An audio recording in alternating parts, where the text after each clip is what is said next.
Ito ang buhay Kristiyano ngayon.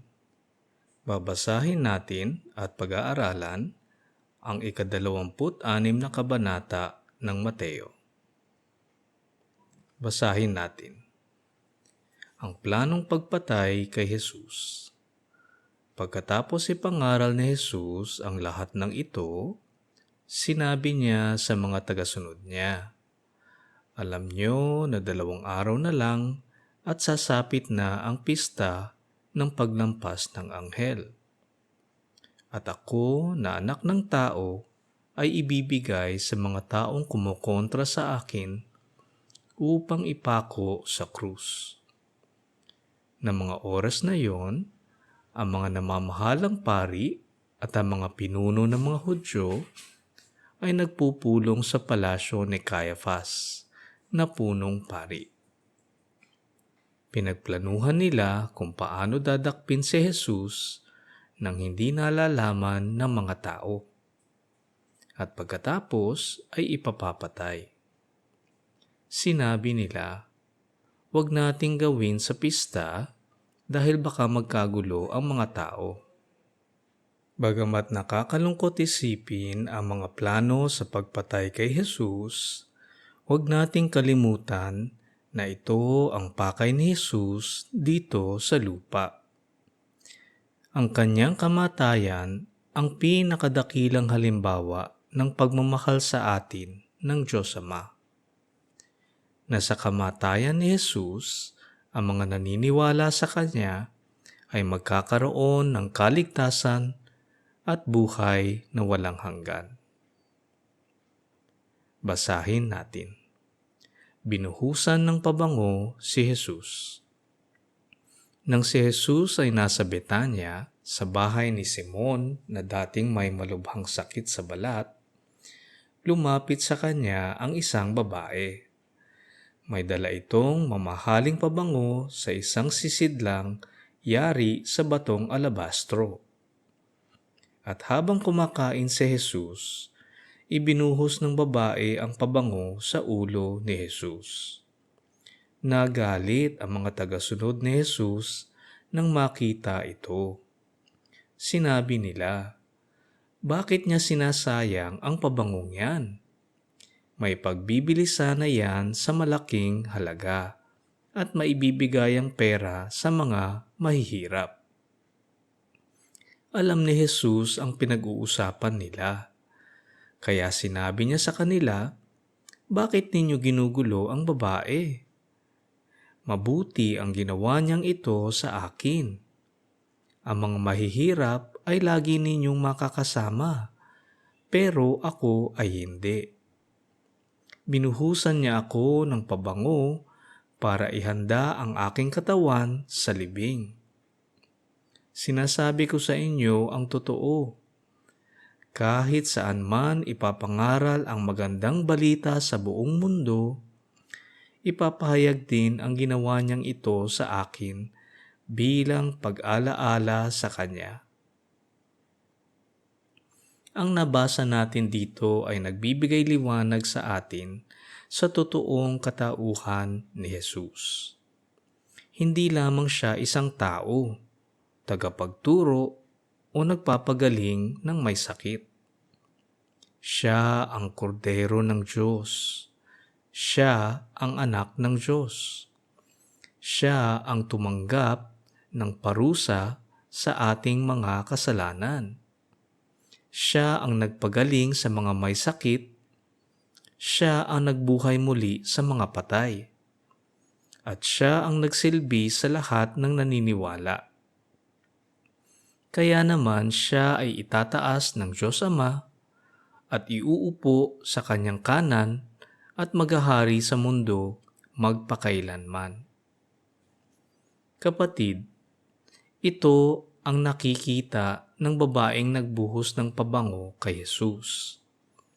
Kaya naman hindi siya nanghinayang nang buhusan niya ng mamahaling pabango si Jesus. Siya ay karapat-dapat sa lahat ng papuri na maaari nating ibigay. Siya ang nagpapatawad sa ating napakaraming kasalanan. at siya ang naging kabayaran sa ating buhay na walang hanggan. Ito ang hindi nakikita ng mga tagasunod ni Jesus. Ito ang kaibahan ng isang totoong naniniwala sa isang taong hindi. Isa pang katotohanan para sa atin, kapatid, na ang mga mahihirap ay laging kasama natin sa mundo. Hindi tayo mauubusan ng pagkakataong tumulong sa kanila. Ngunit si Jesus ay andito sa lupa sa napakaikling panahon lamang. Ang pagpapakita ng pagmamahal sa mga mahihirap ay mayroong tamang panahon. Ikaw, kapatid, ano ang pagtingin natin kay Jesus? Pag-isipan natin nitong mabuti dahil dito nakasalalay ang ating patutunguhan. Basahin natin. Nakipagkasundo si Judas sa mga kaaway ni Jesus. Si Judas Iscariote na isa sa 12 tagasunod ay pumunta sa mga namamahalang pari.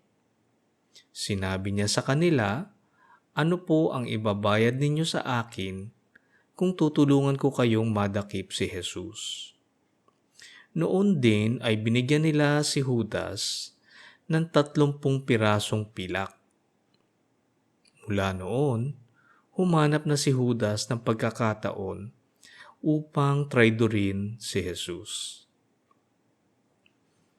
Makikita natin dito ang pagpili ni Judas sa kayamanan imbes na maniwala kay Jesus.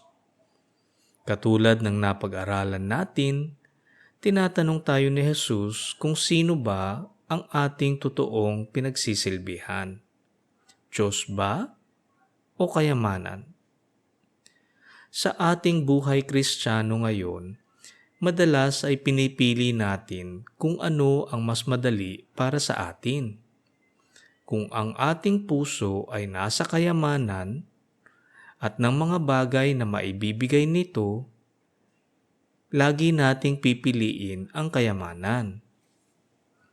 At kung pinipili natin ang kayamanan sa mga maliliit na bagay, ganun din ang gagawin natin sa malalaki at mahahalagang bagay.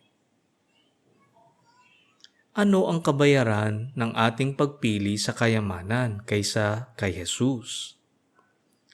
Totoong sa maikling panahon, maaaring magbibigay nito sa atin ng kaligayahan, ngunit ito ay panandalian lamang. Lilipas din ang anumang maibibigay nito sa atin. At kung si Jesus naman ang ating pipiliin, mapapasa atin ang buhay na walang hanggan kasama si Jesus sa langit. Ano ang pipiliin mo, kapatid? Basahin natin. Sinabi ni Jesus na tatraidorin siya. Nang dumating ang unang araw ng pista ng tinapay na walang pampaalsa, lumapit ang mga tagasunod ni Jesus at nagtanong, "Saan niyo po gustong maghanda kami ng hapunan para sa pista ng paglampas ng anghel?" Sumagot si Jesus, "Pumunta kayo sa lungsod ng Jerusalem at doon sa taong binanggit ko sa inyo at sabihin ninyo sa kanya, ipinapasabi ng guro na malapit na ang kanyang oras at gusto niyang ipagdiwang ang pista ng paglampas ng anghel sa iyong bahay, kasama ang mga tagasunod niya." Sinunod nila ang utos ni Jesus at inihanda nila roon ang hapunan para sa pista. Ang mangyayari kay Jesus ay siyang sinasaad sa mga kasulatan. Ang kanyang buhay, ang kanyang mga ginawa, ang kanyang pagkamatay ay isinulat na ng mga propeta ng nakaraan. Ang pagdating ni Jesus ay ang katuparan ng pagdating ng Mesiyas. Basahin natin. Kinagabihan, naghapunan si Jesus at ang 12 tagasunod. Habang kumakain sila, sinabi ni Jesus sa kanila, "Sinasabi ko sa inyo ang totoo. Ang isa sa inyo ay magtatraydor sa akin." Nalungkot sila nang marinig yun, at isa-isa silang nagtanong sa kanya, "Panginoon, hindi po ako yon, di po ba?" Sumagot siya, "Ang kasabay kong sumausaw ng tinapay sa mangkok ang siyang magtatraydor sa akin. Ako na anak ng tao ay papatayin ayon sa sinasabi ng kasulatan. Ngunit nakakaawa ang taong magtatraydor sa akin. Mabuti pang hindi na siya ipinanganak." Nagtanong din si Judas na siyang magtatraydor sa kanya, "Guro, ako po ba iyon?" Sumagot si Jesus, "Ikaw na ang nagsabi." Maari nating tanungin ang ating sarili kung tayo ba ay katulad ni Judas. Ipinagpalit ba natin si Jesus para sa mundo? Maari nating isipin na nakatakda ang pagtatraydor ni Judas nang sa ganoon ay magaganap ang nasa kasulatan. Ngunit walang pumilit kay Judas na ipagkanulo si Jesus. Kung hindi ito ginawa ni Judas, iba ang magkakanulo sa kanya para magkatotoo ang nasa kasulatan.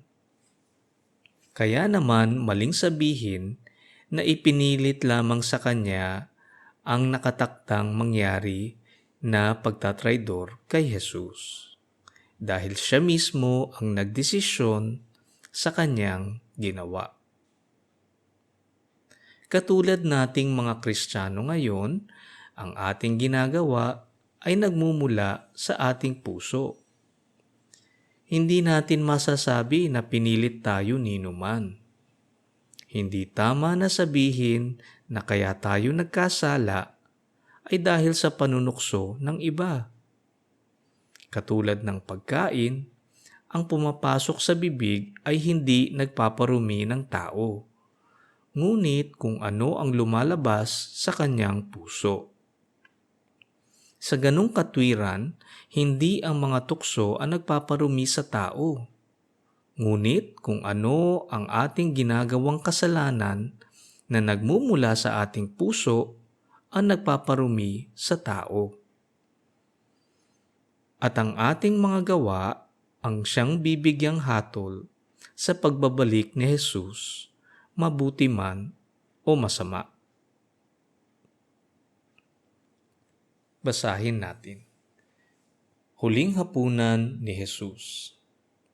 Habang kumakain sila, kumuha si Jesus ng tinapay. Nagpasalamat siya sa Diyos at pagkatapos ay hinati-hati niya ito at ibinigay sa mga tagasunod niya. Sinabi niya, "Kunin ninyo at kainin. Ito ang aking katawan." Pagkatapos, kumuha siya ng inumin, nagpasalamat sa Diyos at ibinigay sa kanila. Sinabi niya, "Uminom kayong lahat nito, dahil ito ang aking dugo na ibubuhos para sa kapatawaran ng kasalanan ng maraming tao.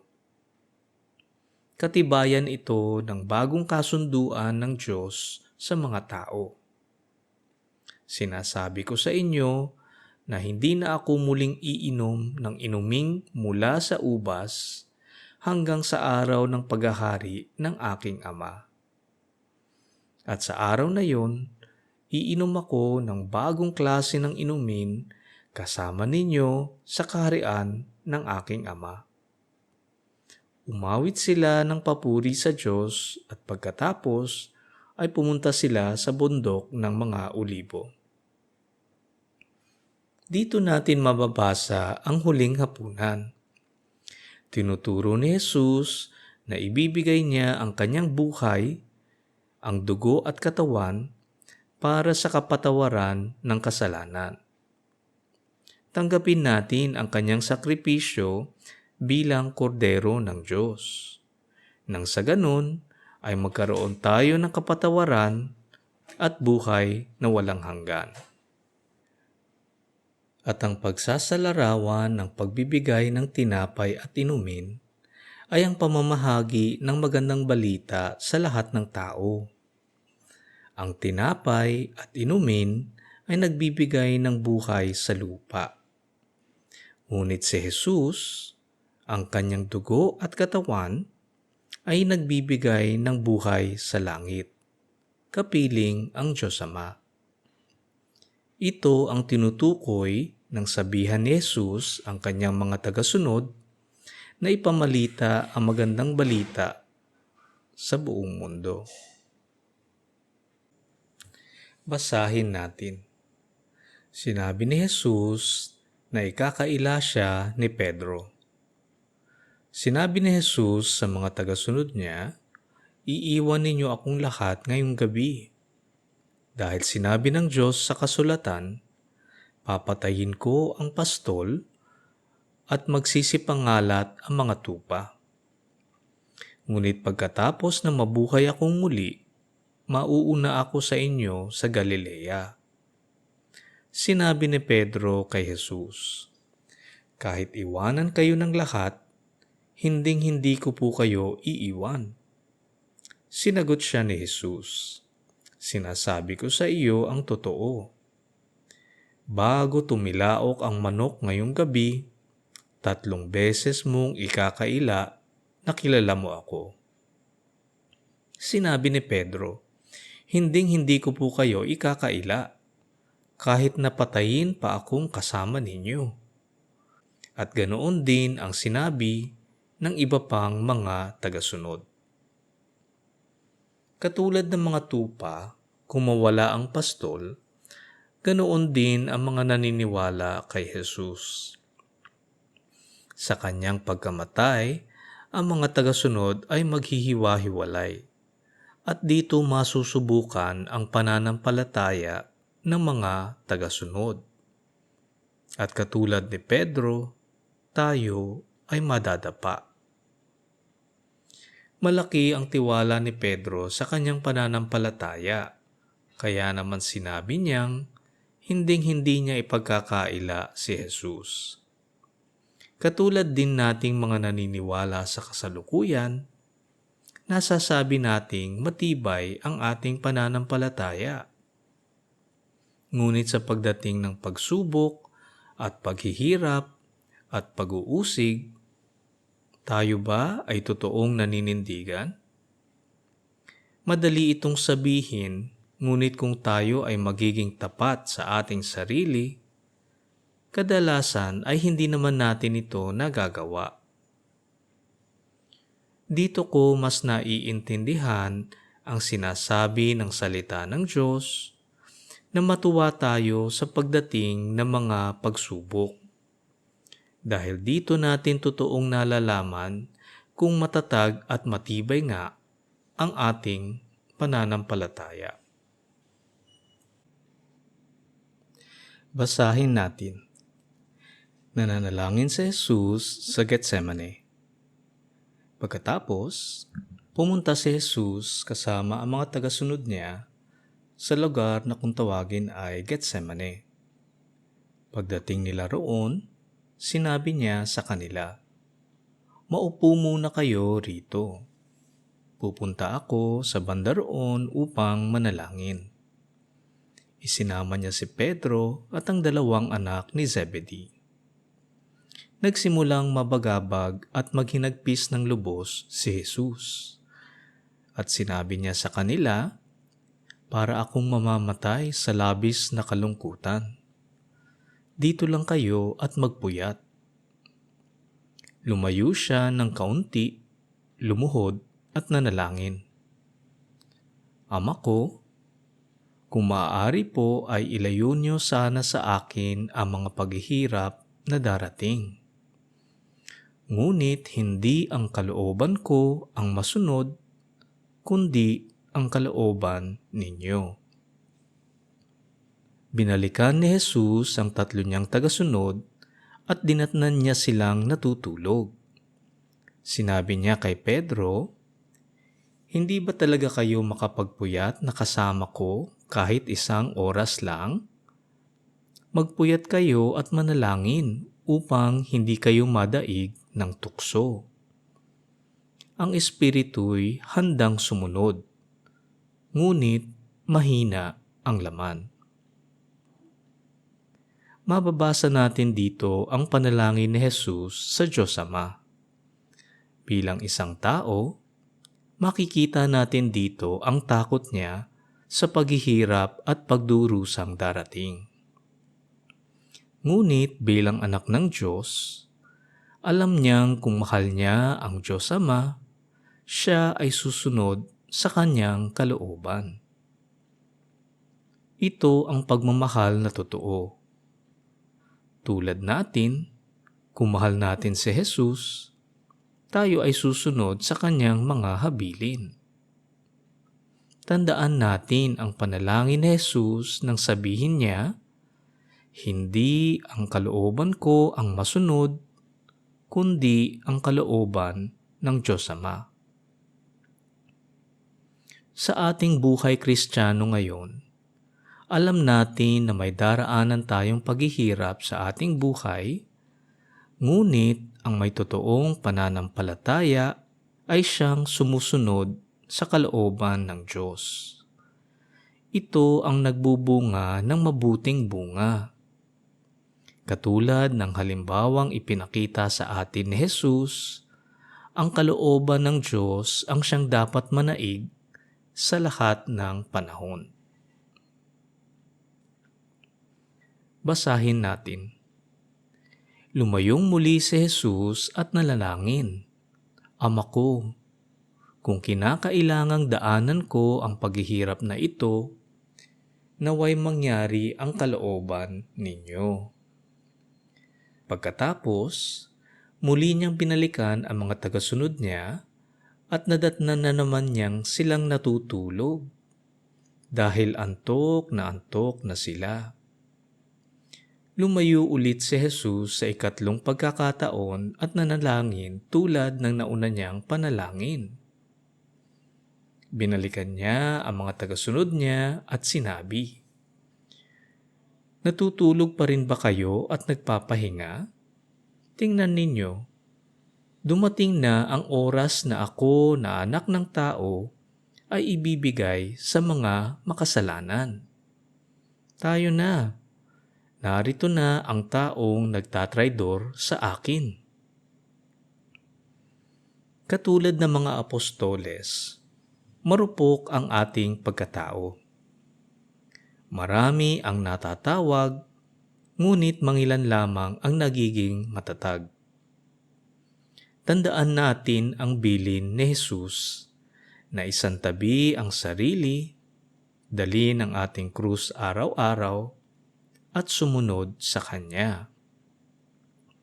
Hindi natin maikakaila na mahirap itong gawin ng tao.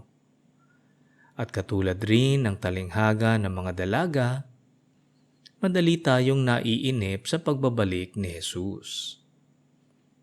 Totoong nag-aantay tayo sa Kanya sa loob ng mahigit na 2,000 taon na. At marami ang umaalis sa pananampalataya. At may nagsasabing hindi na siya babalik pa. Kailangan nating malampasan ang mga ganitong pag-iisip. Manalig tayo sa Kanya. Sumunod tayo sa ating pamumuhay araw-araw. Huwag tayong matulog at magpahinga, at ang ating mithiin ay siguradong darating. Basahin natin ang pagdakip kay Jesus. Nagsasalita pa si Jesus nang dumating si Judas na isa sa 12 tagasunod. Marami siyang kasama na armado ng mga espada at pamalo. Isinugo sila ng mga namamahalang pari at ng mga pinuno ng mga Hudyo. Ganito ang palatandaan na ibinigay ng traidor na si Judas sa mga huhuli kay Jesus. Ang babatiin ko sa pamamagitan ng isang halik ang siyang pakay ninyo. Dakpin ninyo siya. Lumapit si Judas kay Jesus at bumati. Magandang gabi sa iyo, Guro. Saka hinalikan siya. Sinabi ni Jesus sa kanya, Kaibigan, gawin mo na ang sadya mo rito. Kaya lumapit ang mga tao at dinakip si Jesus. Bumunot ng espada ang isa sa mga tagasunod ni Jesus at tinaga ang alipin ng punong pari at naputol ang tainga nito. Sinabi ni Jesus sa kanya, Ibalik mo ang iyong espada sa lalagyan nito. Ang gumagamit ng espada ay sa espada rin mamamatay. Hindi mo ba alam na pwede akong humingi ng tulong sa aking ama at kaagad niya akong padadalhan ng 12 batalyon ng mga anghel? Ngunit kung gagawin ko yon, paano matutupad ang kasulatan na nagsasabing ito ang dapat mangyari? Sa kagustuhan ni Pedro na ipagtanggol si Jesus, gumamit siya ng dahas at sinaktan niya ang isang alipin. Dito ipinapakita sa atin ni Jesus kung ano ang kanyang turo sa paggamit ng dahas. Hindi ito tama. Ito ay isang kasalanan sa lahat ng oras. Ang pamahalaan ay binigyan ng kapangyarihan ng Diyos upang magbigay ng hustisya na ipatupad ang mga batas. Ngunit ang isang tao ay walang karapatang saktan ang kanyang kapwa, gaano man ito makatarungan sa ating mata. At ipinaliwanag pa ni Jesus na ang pangyayaring ito ay nakatakda na.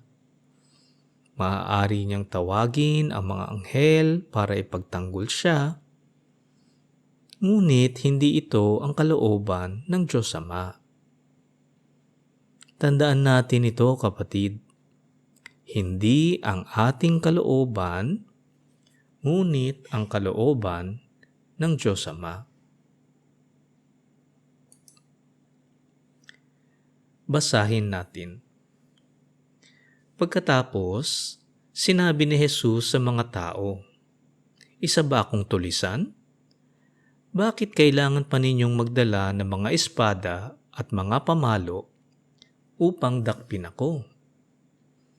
Araw-araw akong nasa templo at nagtuturo. Bakit hindi ninyo ako dinakip? Ngayong nangyari ang lahat ng ito upang matupad ang isinulat ng mga propeta. Iniwan siya noon din ng mga tagasunod niya at nagsitakas sila. Ituloy natin ang pagbabasa. Dinala si Jesus sa korte ng mga Hudyo. Dinala si Jesus ng mga dumakip sa kanya sa bahay ng punong pari na si Caiaphas. Doon ay nagkakatipon ang mga tagapagturo ng kautusan at ang mga pinuno ng mga Hudyo. Sumunod din si Pedro roon pero malayo-layo siya kay Jesus. Pumasok siya sa bakuran ng punong pari at nakiupo sa mga gwardya upang malaman kung ano ang mangyayari kay Jesus. Doon sa loob, ang mga namamahalang pari at ang lahat ng miyembro ng korte ng Hudyo ay nagsisikap na makakuha ng mga ebidensya laban kay Jesus upang mahatulan siya ng kamatayan. Pero wala silang nakuha kahit marami pa ang lumapit at sumaksi ng kasinungalingan. Nang bandang huli, may 2 lalaking lumapit at nagsabi, Sinabi ng taong ito na kaya niyang gibain ang templo ng Diyos at sa loob ng 3 araw ay itatayo niya itong muli.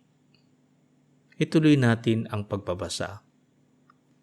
Tumayo ang punong pari at tinanong si Jesus, "Wala ka bang maisasagot sa mga paratang na yan laban sa iyo?" Hindi sumagot si Jesus. Kaya tinanong siyang muli ng punong pari, "Sa ngalan ng buhay na Diyos, sabihin mo sa amin ngayon, ikaw ba ang Kristo na anak ng Diyos?" Sumagot si Jesus, "Ikaw na mismo ang nagsabi, at nais kong sabihin sa inyong lahat na mula ngayon ay makikita ninyo ako na anak ng tao na nakaupo sa kanan ng makapangyarihan na Diyos.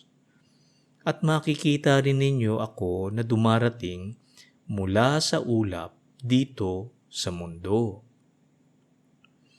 Nang marinig yon ng punong pari, pinunit niya ang kanyang damit sa galit at sinabi, "Nilalapastangan niya ang Diyos. Kailangan pa ba natin ng mga saksi? Narinig ninyo ang paglapastangan niya sa Diyos. Ano ngayon ang hatol ninyo?" Sumagot sila, "Dapat siyang mamatay." Dinuraan nila si Jesus sa mukha at binugbog. Sinampal naman siya ng iba at sinabi, "Kung ikaw nga ang Kristo, hulaan mo nga kung sino ang sumampal sa iyo."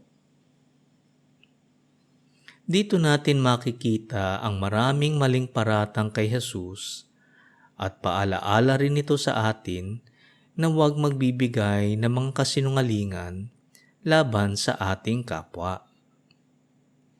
Kalaunan, sinabi ni Jesus na siya nga ang Kristo, ang Mesayas, ang anak ng Diyos. At ito ang ginamit ng mga punong pari upang lapastanganin nila si Jesus. Isipin natin mga kapatid, ang ginawa nila kay Jesus: binugbog, sinampal, dinuraan. At kung iisipin natin, tataas ang galit natin, hindi ba? Ngunit kapatid, sa tuwing tayo ay tumatalikod sa Kanya, o kaya ay hindi tayo sumusunod sa Kanya, o sa bawat panahon na tayo ay nagkakasala, hindi ba't ganun din ang ginagawa natin kay Jesus? Pag-isipan natin ito, mga kapatid. Basahin natin. Ipinagkaila ni Pedro na kilala niya si Jesus. Samantala, habang nakaupo si Pedro sa loob ng bakuran, nilapitan siya ng isang utosang babae na punong pari at sinabi, "Kasama ka ni Jesus na taga Galilea, hindi ba?" Pero itinanggi ito ni Pedro sa harap ng mga tao. Sinabi niya, "Hindi ko alam ang mga sinasabi mo." Kaya pumunta si Pedro sa may labasan at isa pang utosang babae ang nakakita sa kanya at sinabi sa mga tao roon, "Ang taong yan ay kasama ni Jesus na taga Nazaret." Muli itong itinanggi ni Pedro at sinabi, "Sumpa man, hindi ko kilala ang taong yan." Maya-maya, nilapitan si Pedro ng iba pang naroon at sinabi, "Isa ka nga sa mga kasamahan ni Jesus, dahil halata sa pagsasalita mo." Sumagot si Pedro, "Sumpa man at mamatay man ako, hindi ko kilala ang taong yan." Noon din ay tumilaok ang manok. At naalala ni Pedro ang sinabi sa kanya ni Jesus, "Bago tumilaok ang manok, 3 beses mong ikakaila na kilala mo ako." Kaya lumabas si Pedro at humagulgol. Makikita natin dito ang halimbawa ni Pedro. Ang akala niya ay matibay ang kanyang pananampalataya. Kumpiyansa siyang hindi niya tatalikuran si Jesus. At dito makikita natin na nagkatotoo ang sinabi ni Jesus na ipagkakaila ni Pedro ng 3 beses bago tumilaok ang manok. Ganun din tayo, kapatid, marupok at natatakot sa gagawin sa atin ng mundo. Umiwas tayong magbigay ng sumpa at di natin alam kung kaya natin itong panindigan. Asahan na nating tayo ay madadapa. Pagtibayin natin ang ating pananampalataya. At kapag nadapa o natisod, bumangon tayong muli. Humingi tayo ng tawad at ituloy ang pamumuhay na itinuturo ni Jesus. Ganito ang buhay Kristiyano ngayon, kapatid. Mahirap ito at puno ng pagsubok. Umasa tayo sa pagpapatawad ng ating mga kasalanan at talikuran natin ang mali at makasalanang pamumuhay. Siguruhin nating papunta tayo kay Jesus sa kabila ng lahat ng ating pagkakamali. Manalangin tayo. Diyos Ama, buksan ninyo ang aming puso at isipan at tulungan mo kaming maintindihan at isabuhay ang aming napag-aralan ngayon. Nananalangin kami sa ngalan ni Jesus. Amen. Dito nagtatapos ang ating pag-aaral sa 26 na kabanata ng Mateo. Ugaliin natin ang pagbabasa ng salita ng Diyos. Nandito ang mga salitang nagbibigay ng buhay na walang hanggan. Ito ang buhay Kristiyano ngayon.